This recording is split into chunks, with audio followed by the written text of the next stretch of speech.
Hello' বন্ধু বান্ধৱীসকল, আজি অৰ্থাৎ 17 জুলাই 2022 তাৰিখে মাননীয় মুখ্যমন্ত্ৰী হিমন্ত বিশ্ব শৰ্মাৰ লগত এডুকেশ্যন ডিপাৰ্টমেণ্টৰ কি আলোচনা হ'ল তাৰ বিষয়ে সবিশেষ আলোচনা কৰিম আজিৰ এই ভিডিঅ'টোত।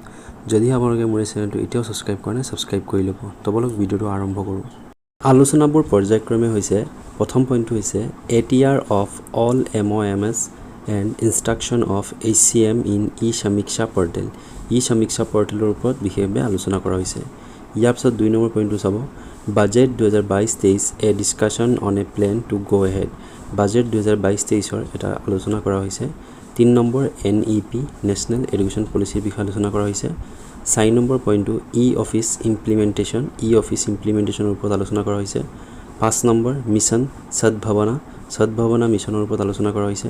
6 নম্বৰ গুণোৎসৱ 2022ৰ ওপৰত আলোচনা কৰা হৈছে। 7 নম্বৰটো হৈছে ইমপ্লিমেণ্টেশ্যন অফ কেবিনেট ডিছকাশ্যনছ। কেবিনেট ডিছকাশ্যনত যিবোৰ হৈছিল সেইবোৰ কেনেকৈ ইমপ্লিমেণ্টেশ্যন কৰিব পাৰি তাৰ ওপৰত আলোচনা কৰা হৈছে। ইয়াৰ পিছত 8 নম্বৰ পইণ্টটো কম্পেনচিয়েটেড এপইণ্টমেণ্ট অৰ্থাৎ অনুকম্পামূলক নিযুক্তিৰ ওপৰত আলোচনা কৰা হৈছে।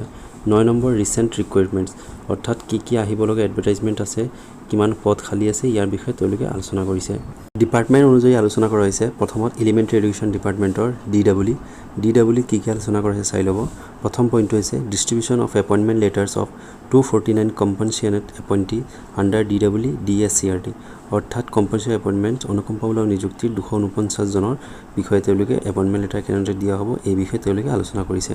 ইয়াৰ পিছত 2 নম্বৰ point issue of advertisements by DW against 2 high court orders. High court order যি দুটা হৈছিল তাৰ ওপৰত DW কেনেকৈ এডভাৰটাইজমেণ্ট ইছ্যু কৰে তাৰ ওপৰত তেওঁলোকে আলোচনা কৰিছে। 3 number matter of 8,000 fridge post under DW in connection with salary of state pool teacher. যিসমূহ 8,000 পোষ্ট ফ্ৰিজ কৰি দিয়া হৈছিল, উঠাই দিয়া হৈছিল, ইয়াৰ বিষয়ে তেওঁলোকে আলোচনা কৰিছে। 4 নম্বৰ পইণ্টটো চাব, data of schools and teachers provincialised in 2013। 2013 চনত যিমানবোৰ স্কুল প্ৰভিঞ্চিয়েলাইজ কৰা হৈছিল তাৰ ডাটাবোৰৰ বিষয়ে আলোচনা কৰিছে।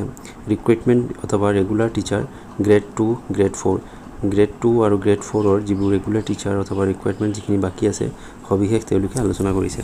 ইয়াৰ পিছত 6 নম্বৰ পইণ্টটো চাব, ইমপ্লিমেণ্টেশ্যন অফ এমালগেমেশ্যন অথবা মাৰ্জাৰ কেনেকৈ এমালগেমেট কৰা হ'ব, স্কুলবোৰ মাৰ্জ কৰা হ'ব সেই বিষয়ে তেওঁলোকে আলোচনা কৰিছে। ইয়াৰ পিছত চাব 7 নম্বৰ পইণ্টটো ৰিভাইজড প্ৰপ'জেল অফ বেছ স্কুল অফ ৰিচেণ্টলি প্ৰভিঞ্চিয়েলাইজড স্কুলৰ বিষয়ে তেওঁলোকে আলোচনা কৰিছে। ইয়াৰ পিছত 8 নম্বৰ পইণ্টটো চাব, detailment of additional teachers in TGM school. TGM স্কুলত কেনেকৈ এডিশ্যনেল টিচাৰ্ছ ল'ব পাৰি বা ইয়াৰ বিষয়ে তেওঁলোকে আলোচনা কৰিছে। ইয়াৰ পিছত 9 নম্বৰ পইণ্টটো চাব, promotion of SIS / transfer of BO DIS SIS তেওঁলোকে ইয়াৰ বিষয়ে আলোচনা কৰিছে। 10 নম্বৰ HM promotion and district wise gradation list of teacher based on latest government notification অৰ্থাৎ হেডমাষ্টাৰ প্ৰমোশ্যন অথবা গ্ৰেডেশ্যনত দিয়া টিচাৰসমূহৰ লিষ্টসমূহ কেনেদৰে কি কৰিব পাৰি তেওঁলোকে সেইবোৰ আলোচনা কৰিছে। 11 নম্বৰ পইণ্টটো চাব, ফিল্ড অফিচ অথবা স্কুল ইনস্পেকশ্যনৰ ওপৰত তেওঁলোকে আলোচনা কৰিছে। ইয়াৰ পিছত 12 নম্বৰ পইণ্টটো চাব, আপগ্ৰেডেশ্যন অফ প্ৰভিঞ্চিয়েলাইজ অথবা নিউলি একমডেটেড টিউটৰ্ছ। নিউলি যিসকল টিউটৰ্ছ হিচাপে তেওঁলোকে চাকৰি পাইছে তেওঁলোকক কেনেকৈ আপগ্ৰেডেশ্যন কৰিব পাৰি তেওঁৰ বিষয়ে আলোচনা কৰা হৈছে। 13 নম্বৰ পইণ্টটো চাব, any other matter from the chair অন্যান্য বিষয়ৰ ওপৰত তেওঁলোকে আলোচনা কৰিছে। ইয়াৰ পাছত হ'ল সৰ্বশিক্ষা অভিযান SSৰ অন্তৰ্গত কি আলোচনা কৰা হ'ল। প্ৰথম পইণ্টটো হৈছে FTB to students who lost books in recent flood. হৈ যোৱা ফ্লাডৰ ফলত বানপানীৰ ফলত বহুতো ছাত্ৰ ছাত্ৰীৰ কিতাপবোৰ নষ্ট হৈছিল, সেইবোৰ কেনেদৰে কি কৰিব পাৰি এই বিষয়ে আলোচনা কৰা হৈছে। RIDF/SOPD CS schemes status of implementation during last financial year and issues that special attention during current financial year. Status of implementation during last financial ইয়াৰৰ বিষয়ে আলোচনা কৰা হৈছে।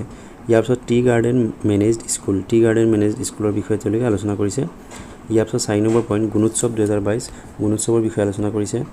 5 নম্বৰ performance appraisal of teachers under SSA টিচাৰসকলৰ পাৰফৰ্মেঞ্চৰ ওপৰত তেওঁলোকে আলোচনা কৰিছে। Online mutual transfer of teacher online কেনেকৈ মিউচুৱেল ট্ৰেন্সফাৰ কৰিব পাৰি তাৰ ওপৰত তেওঁলোকে আলোচনা কৰিছে। 7 নম্বৰ any other matter from the chair অন্যান্য বিষয়ক তেওঁলোকে আলোচনা কৰিছে। আজিৰ ভিডিঅ'টো আছিল ইমানেই। যদি ভিডিঅ'টো চাই ভাল পাইছে ছাবস্ক্ৰাইব কৰিবলৈ নাপাহৰিব। ধন্যবাদ।